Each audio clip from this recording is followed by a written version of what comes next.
Ugly Americans.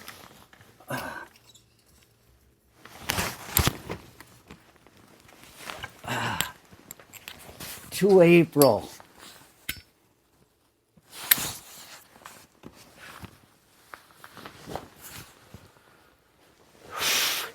$1991. Got back from, where the hell did my beer go? Oh, I guess that's that.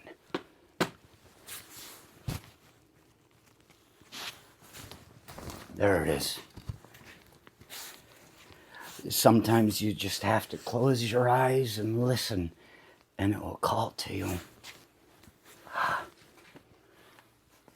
2 April 2024. Today, it was 33 years ago today. I got back from Desert Storm. I can't say whether I went into Desert Shield because I was there from the start. It may be that I took Desert Shield with me in August of 1990, but I came back from Desert Storm 33 years ago today. Here's to you, Scamp. Here's to you, Nedwick. Fuck you, Chenicola. Fuck you, Sergeant. What the fuck was that guy's name? That after we got back, his trailer burned down. His wife and kids, they all got out, but he was in the bed, burned alive. Fuck you, Sergeant Pinkney. See, I remember these stories. Chenicola got shot during some sort of drug deal after that. Pinkney, it looks like his wife hit him in the head with a shovel and burned down the trailer and took the kids and the dog.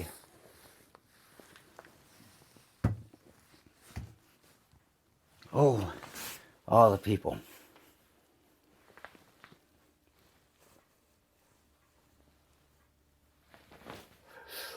So we got back April 2nd, 2024, and a friend of mine that I made that was in TAC Air Force, he was to be pararescue, but he didn't make it that far yet.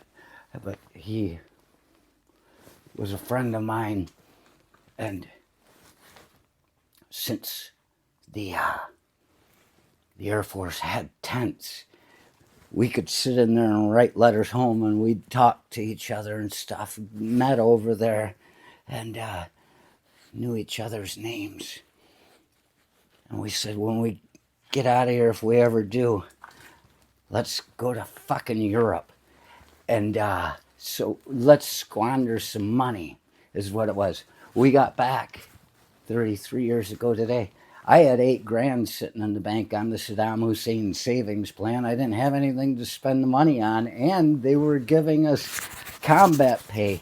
So, you know, you're making pretty good money if you don't drink and smoke and there are no whores to be had. That type of thing. It's a Saddam Hussein savings plan. And so we got back, and I was close to getting out. I was to get out July 14th is my ETS date, expiration term of service.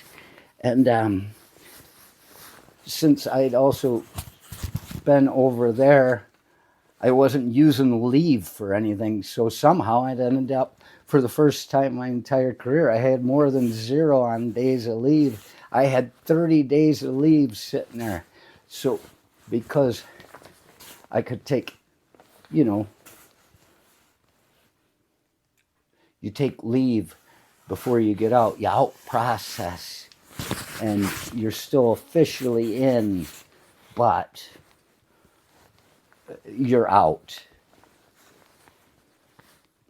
Goodbye. You know, expiration of term and service. It's some, I can't even remember the name right now. I'm going to move on with it. So we said, let's go over there, and we got a Mac flight since I was still in. He took leave, and we flew to Europe, down to Torrejon, Spain, the military air base, same one we stopped at on the way over to Saudi. And then we moved up through Spain, France, Germany, Holland, Amsterdam, Netherlands, England, and moved through. But ugly Americans. We got over there, and you'd run into people.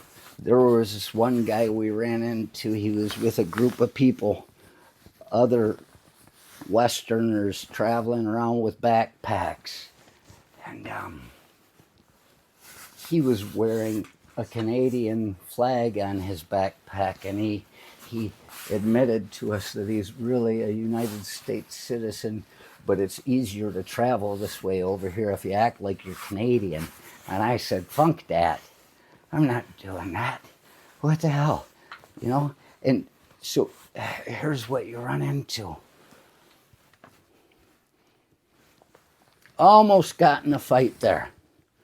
Another place in the street talking to some girls. Almost got in a fight there. Another place in a dance club in Malaga, the city of hate in Spain, doing a dance off with some little guy who started getting a little bit rough. And I fucking, give those people a little back. Almost got in a fight there. And it's not like I'm looking for one. It's that when it finds you and it looks you in the eye, it's kind of hard to turn away. As it turns out, did get in one fight in Germany, Köln, on the way to the cathedral. So ugly Americans. I'm some kind of American. All the others you see, they're all being quiet and hippie and calm. And they call us ugly Americans, not because of those people that are born rich and can go after they get out of college, their parents pay their way. They're so friendly, there's not a care in the world for these people. They get ugly Americans from that. Well, then I show up, and I'm a really likable guy. However, you could say that's an even uglier American than those rude kids. But you see where they get ugly American? It's from those rude kids. They're out the world, and they're looking. And they're saying, look at these fucking ugly Americans. And then they're looking back at us over here. What's going on?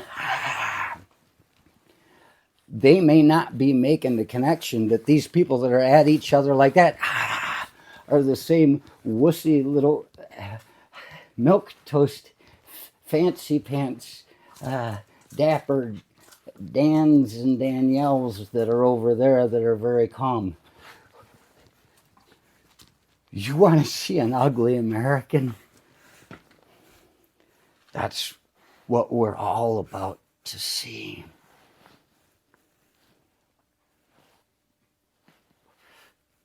Some people don't realize that they went too far until they've gone too far. A lot of ugly Americans right now that do have the chance to back out of it. No matter how far you think you're into it, you gotta be, this is me and all this stuff. I spent the last week looking at all kinds of shit and just trying to brainwash myself the other way, get an idea of if maybe I'm not seeing the full picture. And the more I look at the stuff over there that I've already seen, that follows the same 5 things, just repeat, this, that, deny. It's like the Bob and Tom show, only it's not so funny. I want you to know